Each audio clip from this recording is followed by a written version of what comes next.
И здравейте на всички и добре дошли отново в нов клип. Както виждате, отново тематиката ще бъде свързана с Формула 1. Днес сме в една от старите формули, малко носталгично така към тези вече отминали времена. Това е F1 2015, като има и сезон 2014. Вчера разгледахме възможностите за титлата, а днеска ще играем Формула 1 2015, като преди да започнем с всичко, искам да се уверя, че сте се абонирали. Може и да натиснете камбанката, за да получавате известия всеки път, когато кача ново видео, и да ударите по един лайк в подкрепа, за да победим алгоритъма. Също така, линкове към абсолютно всички социални мрежи може да видите долу в описанието, да ме последвате.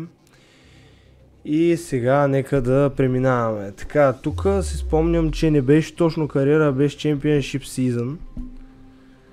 Да, беше Championship Season, имаше Pro Season точно така. Има кои бързи състезания, мултиплеер, това е редовното за Формула 1 играта, за Формула 1 игри, Time Trial, да. Като ето от това меню можете да си свичвате сезоните. Сега, ние ще си караме 2015 и ще дадем на Quick Race. Ще стартираме ново. Айде тематично да бъде, ще ново в Абу Даби. И с кой ще се... Макларан. Ето ги Макларан. Мерцедес, Ред Бул, Уилямс, Ферари, Макларан, Лотус. Да, тук вече го нямаше Кими за 2015-та. Той е в Ферари. Аз тук мисля...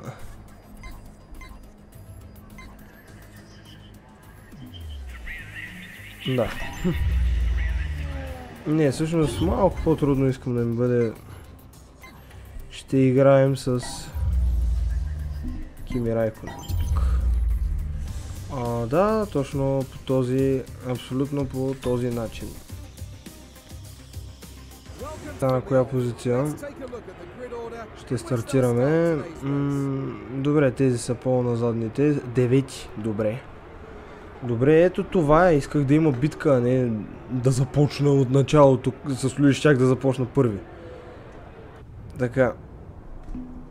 Нямам ли load car setup? Нямам, добре. Ами, нека да започваме тогава.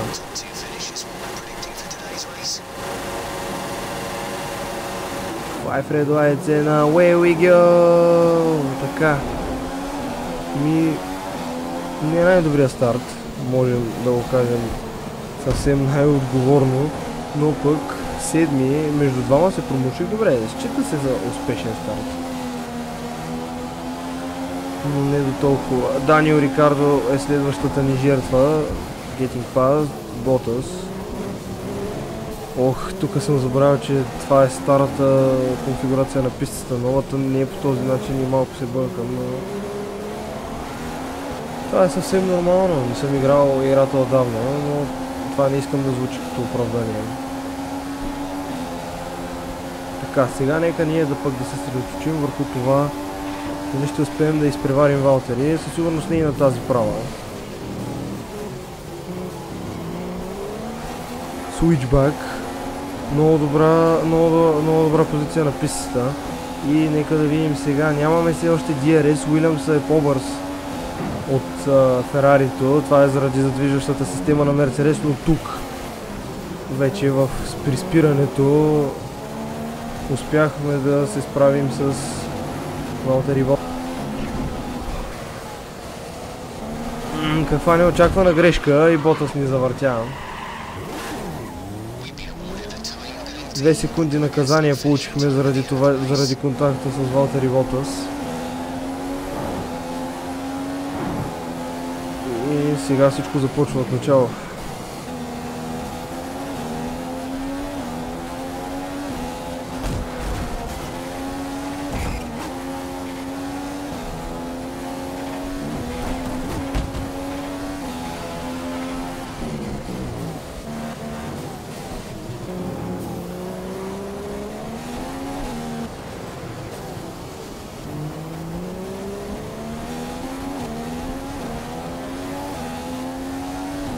Много е важно да целите епекса на завоя, защото иначе ще изхвърчите от него, от самия завой.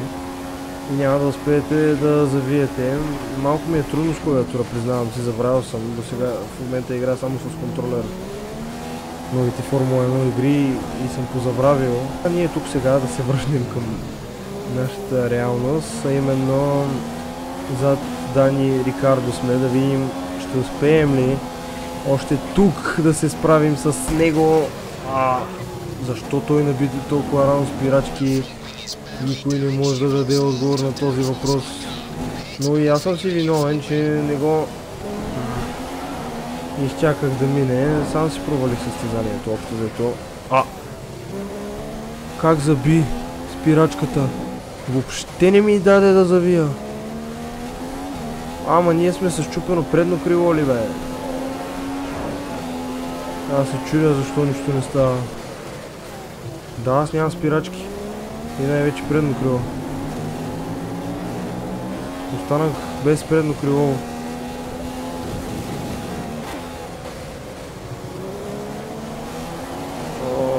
Да, това... Ще направим още едно състезание, защото тук допуснах отвратителна грешка да нямам предно крило, да се ударя в Дани Рикардо и виждате какво се получи.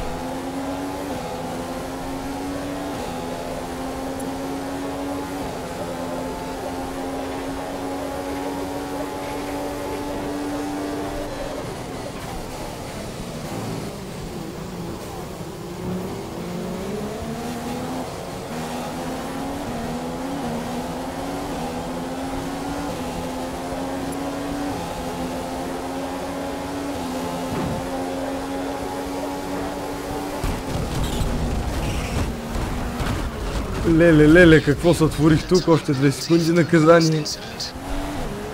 Това го направих абсолютно... Чакайте, искам да видя повторение на това, което направих тук, защото много ми е интересно. Да, това, че съм без предно крило, не успях да спра. Да, на време блъснах абсолютно всички. Да видим ние на коя позиция стартираме. Този път реших да играя с Луис Хамилтън, хора. На Монца. Първи сме, добре. Окей.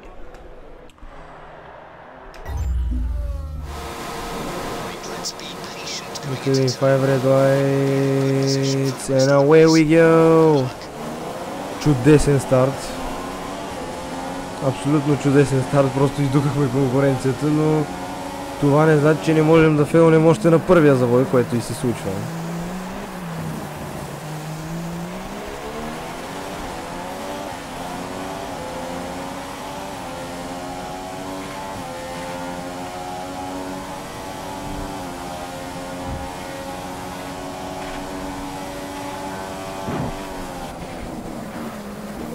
Тук се случи нещо, което не трябваше да се случва. Тук пропускаме 4-5 коли. Да, и вече... Да, много благодаря на Фелипе Маса за това, което той направи. Дори съм с пукана гума. С пукана предна дясна. Заради това, което направи Фелипе Маса. Опитах се най-чисто да мина, но явно не можем. Ето, нека да видим какво всъщност тук се случи. Това вече е повторение на завъртането.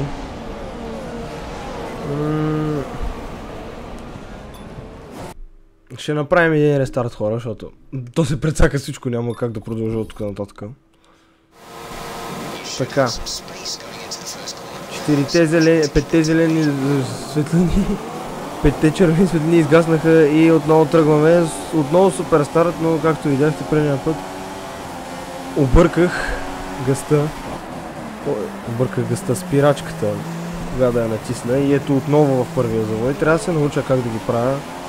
С клавиатура ми е малко по-трудно, както казах, но това за мен не е оправдание, аз ще се постарая.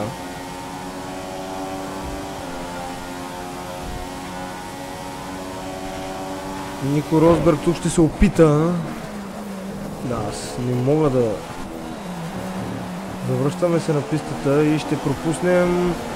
Да, Фетъл и Росберг. Маса също, който преди малко ни завъртя. И сега ще се опитаме да го изпреварим тук на бързата права към Аскари.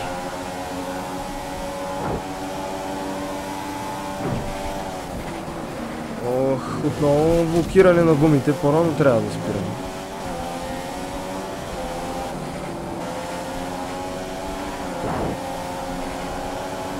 Валтери Ботас тук също ще се опита и успява да ни изпревари.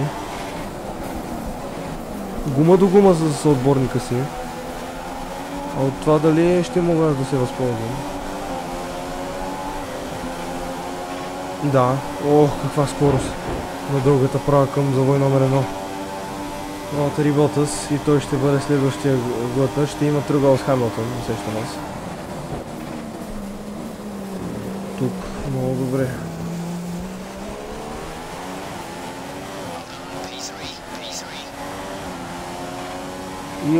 И отново сме третия.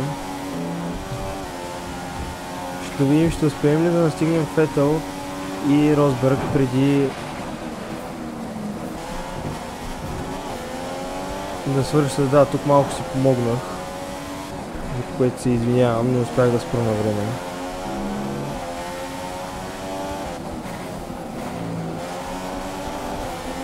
Тук вече сме много близко. Много по-бързи сме от тях, личи се.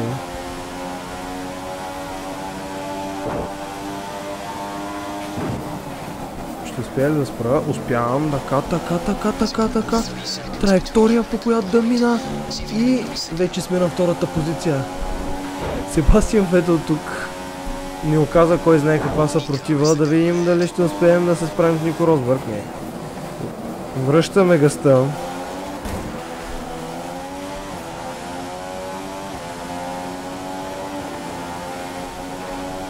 Сега на дългата права към завой номер 1 Нико Росберг няма абсолютно никакъв шанс да се защити срещу атаката на Луис Хамилтън и тази маневра е затворена успешно.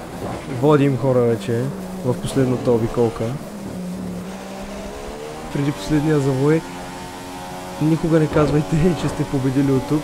Просто почваме да празнуваме от сега, защото знаем какво се е случило, но не ви препоръчвам да правите това. И Луис излиза от последния завой.